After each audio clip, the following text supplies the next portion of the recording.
نہج البلاغہ، حکم و مواعظ مولا علی علیہ السلام۔ حکمت 36 طول عمل، جس نے طول طویل امیدیں باندھی اس نے اپنے اعمال بگاڑ لیے۔ حکمت 37 تعظیم کا ایک طریقہ، امیر المؤمنین علیہ السلام سے شام کی جانب روانہ ہوتے وقت مقام انبار کے زمینداروں کا سامنا ہوا تو وہ آپ علیہ السلام کو دیکھ کر پیادہ ہو گئے اور آپ علیہ السلام کے سامنے دوڑنے لگے۔ آپ علیہ السلام نے فرمایا، یہ تم نے کیا کیا؟ انہوں نے کہا کہ ہمارا عام طریقہ ہے جس سے ہم اپنے حکمرانوں کی تعظیم بجا لاتے ہیں۔ آپ علیہ السلام نے فرمایا، خدا کی قسم، اس سے تمہارے حکمرانوں کو کچھ بھی فائدہ نہیں پہنچتا، البتہ تم اس دنیا میں اپنے تو زحمت و مشقت میں ڈالتے ہو اور آخرت میں اس کی وجہ سے بدبختی مول لیتے ہو۔ وہ مشقت اتنی گھاٹے والی ہے جس کا نتیجہ سزائے اخروی ہو، اور وہ راحت کتنی فائدہ مند ہے جس کا نتیجہ دوزخ سے امان ہو۔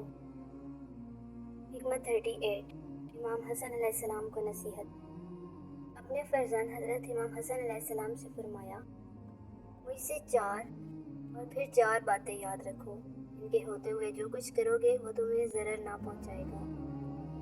سب سے بڑی ثروت عقل و دانش ہے، اور سب سے بڑی ناداری حماقت و بے عقلی ہے، اور سب سے بڑی وحشت غرور و خود بینی ہے، اور سب سے بڑا جوہر ذاتی حسن اخلاق ہے۔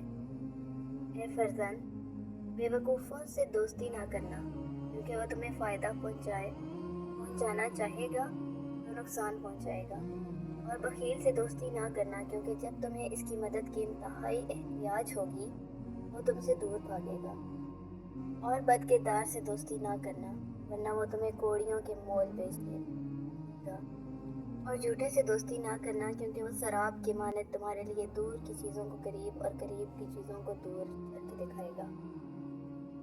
حکمت 39 فرائض کی اہمیت، مستحبات سے قرب الہی نہیں حاصل ہو سکتا جبکہ وہ واجبات میں صد راہ ہوں۔